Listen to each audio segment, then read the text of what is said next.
Hello guys, welcome back on my YouTube channel. आज के video में हम डिस्कस करेंगे वायरोलॉजी को। तो सबसे पहले मैं ये बता देना चाहती हूँ, वायरोलॉजी बहुत ही इंपॉर्टेंट टॉपिक है, चाहे आप कोई सा भी मेडिकल का एग्जाम दो उनके लिए। वायरोलॉजी में हम 6 वायरस पढ़ेंगे और वायरस का इंट्रोडक्शन पढ़ेंगे। तो 6-7 वीडियो में मैं इस कंप्लीट चैप्टर को कंप्लीट करना चाहूँगी। तो सबसे पहले अपन वायरोलॉजी को डिस्कस करते हैं। वायरोलॉजी है क्या, इसके इंट्रोडक्शन से।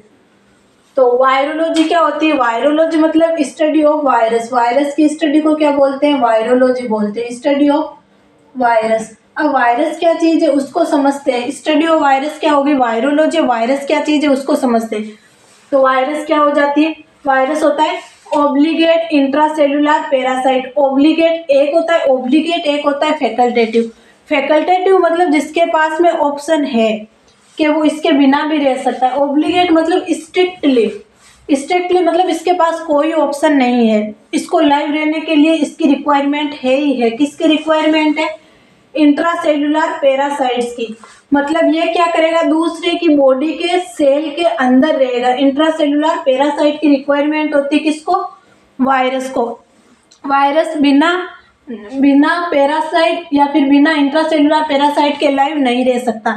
मतलब मैं क्या बोलना चाह रही हूँ, वायरस को फूड और शेल्टर के लिए दूसरे पे डिपेंड रहना पड़ता है। फूड मतलब उसको न्यूट्रिशन जो होता है वो दूसरे के शरीर से मिलता है, और शेल्टर मतलब उसके रहने का आश्रय, वो भी क्या होता है? दूसरे पे डिपेंड होता है। जैसे बैक्टीरिया वगैरह, अपन को पता है टिटनस के बैक्टीरिया वगैरह सोइल में भी रह सकते हैं, लेकिन वैसे वायरस सोइल में लाइव नहीं रह सकता, क्योंकि उसको ऑब्लिगेट मतलब स्ट्रिक्टली इंट्रासेल्युलर पैरासाइट ही चाहिए, सेल ही चाहिए उसको लाइव रहने के लिए।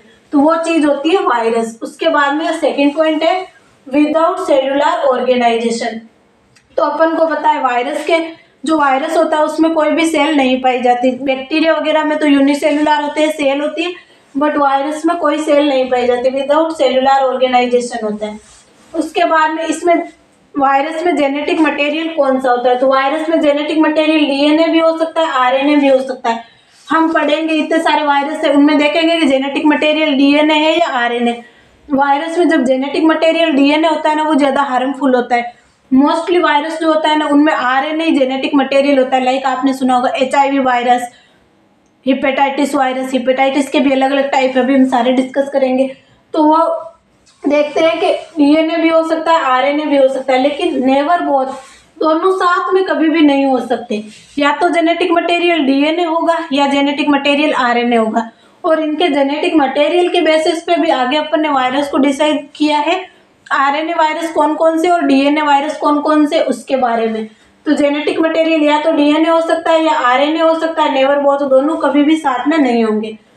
उसके बाद में अपन देखते हैं वायरस की स्ट्रक्चर को, कि वायरस की स्ट्रक्चर होती कैसे है।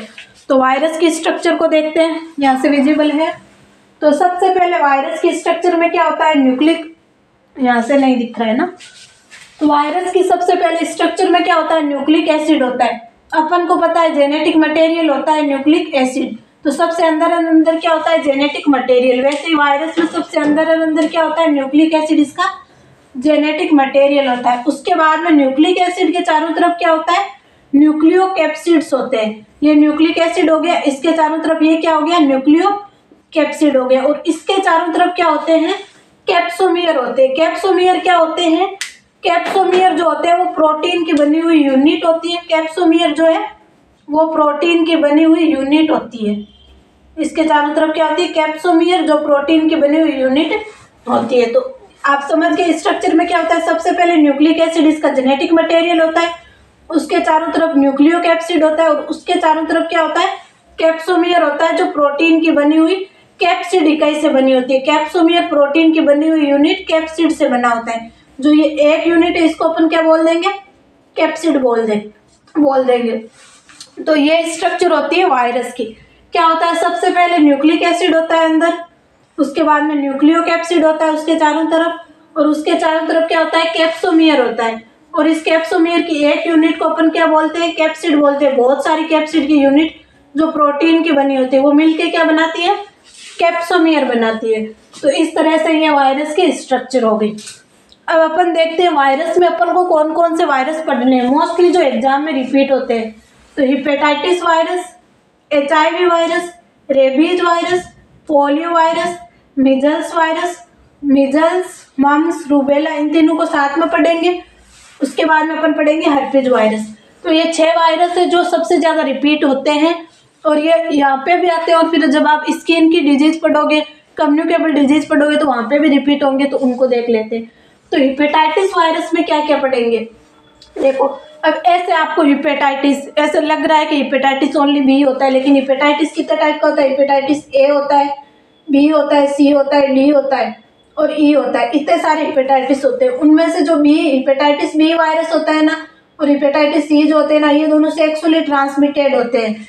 और ये सारे क्या होते हैं? फीको ओरल रूट से ट्रांसमिटेड होते हैं। फीको ओरल रूट मतलब आपने कंटामिनेटेड खाना और पानी पी लिया, आपने कहीं मतलब हाइजीन मेंटेन नहीं थी, वाटर था वहाँ की बस्ती मतलब ऐसे हाइजेनिक नहीं थी, आपने वहाँ पे पानी पी लिया, तो उससे भी आपको हो सकता है। या फिर कंटामिनेटेड फूड, अगर आप लगातार बाहर का खाना खा रहे हो तब आपको हेपेटाइटिस ए हो सकता है। और हेपेटाइटिस बी जो है वो सेक्सुअली ट्रांसमिटेड डिजीज होती है, लाइक नीडल से। बायोमेडिकल वेस्ट मैनेजमेंट अगर अपन सही नहीं करते तो हेपेटाइटिस बी होने के सबसे ज़्यादा चांस होते हैं। उसके बाद में HIV वायरस। तो HIV वायरस में अपन को पता है क्या होता है? रिवर्स ट्रांसक्रिप्टेज होता है। मतलब नॉर्मली तो अपन को पता है क्या होता है? DNA से RNA बनता है और RNA से प्रोटीन बनती है। लेकिन इसमें क्या होता है? रिवर्स ट्रांसक्रिप्टेज एंजाइम होता है, जो क्या करता है? DNA से RNA नहीं बनाता, बल्कि RNA से वापस DNA बना लेता है। क्योंकि ट्रांसक्रिप्टेज, और इस रिएक्शन को अपन ट्रांसक्रिप्टेज बोल रहे हैं, यहाँ पे रिवर्स ट्रांसक्रिप्टेज एंजाइम होता है, तो ये इसको रिवर्स कर देता है। ये कंप्लीट अपन वीडियोज में डिस्कस करेंगे कि इसकी मैकेनिज्म क्या है, इसकी क्या है, सब कुछ। उसके बाद में रेबीज वायरस। रेबीज वायरस क्या होता है? कोई भी एनिमल जैसे कुत्ता, बिल्ली, उनके काटने से अपन को जो बीमारी होती है अपने नर्वस सिस्टम में हो जाती है, वो होता है रेबीज का वायरस, रेबिडो वायरस। उसकी वजह से रेबीज होती है। पोलियो वायरस में क्या होता है? पोलियो अपन को पता है छोटे बच्चों में होता है, जिनमें क्या होता है? स्पाइनल कॉर्ड और ब्रेन के जो मतलब ग्रे मैटर है ना, उसमें इन्फ्लामेशन हो जाता है। पोलियो मेनिंजाइटिस, मेनिंजाइटिस मतलब ब्रेन की जो लेयर होती है ना, उनमें इन्फ्लामेशन हो जाता है, वो होता है पोलियो वायरस की वजह से। मिजल्स मतलब आपको यहाँ पे रेड स्पॉट बन जाते हैं पूरी बॉडी। मम्स मतलब यहाँ पे आपकी जो पेरोटिड ग्लैंड और अदर जो सेलाइवरी ग्लैंड होती है उनमें स्वेलिंग आ जाती है। रूबेला, रूबेला जो मिजल्स होते हैं ना, उसको ही अदर नाम में जर्मन में रूबेला को मिजल्स बोल देते हैं। Herpes virus. अब हर्पिज वायरस वापस 6 टाइप के होते हैं। वेरिसेला जोस्टर मतलब क्या हो जाएगा? Chicken pox, herpes zoster. जैसे अपन को यहाँ पे तो क्या हो रहा था? मिजल्स हो रहा था, लेकिन हर्पिज की वजह से इसके 6 टाइप होते हैं। Varicella zoster, simplex 1, simplex 2, herpes virus 6, 7, 8, ये 6 टाइप होते हैं। इसकी वजह से मोस्टली जो डिजीज होती है वो चिकन पॉक्स होती है बच्चों में, और ये क्या करती है? नर्वस सिस्टम में रह जाती है। मतलब इसका वायरस जो है नर्वस सिस्टम में रह जाता है, और जब इसको फेवरेबल कंडीशन होती है ना, तब ये एडल्ट में वापस से हर्पिज जोस्टर डिजीज कर देता है। तो इनको अपन कंप्लीट डिस्कस करेंगे 1 by 1 वीडियो में। एक वीडियो में एक वायरस को कंप्लीट करेंगे, जितने भी वायरस है। इसलिए आप इस चैप्टर के एंड तक बने रहना। बाकी आज के वीडियो में हम लोगों ने वायरस का इंट्रोडक्शन पढ़ा, उसकी स्ट्रक्चर पढ़ी। वायरस फूड और शेल्टर के लिए दूसरे पे डिपेंड रहता है।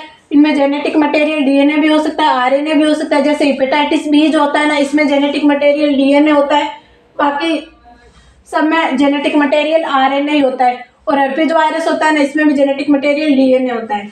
और बाकी जो HIV वायरस है उसमें तो अपन को पता ही है रिट्रो वायरस होता है, तो इसमें जेनेटिक मटेरियल RNA ही होता है।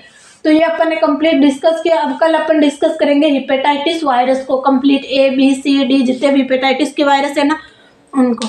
Thank you.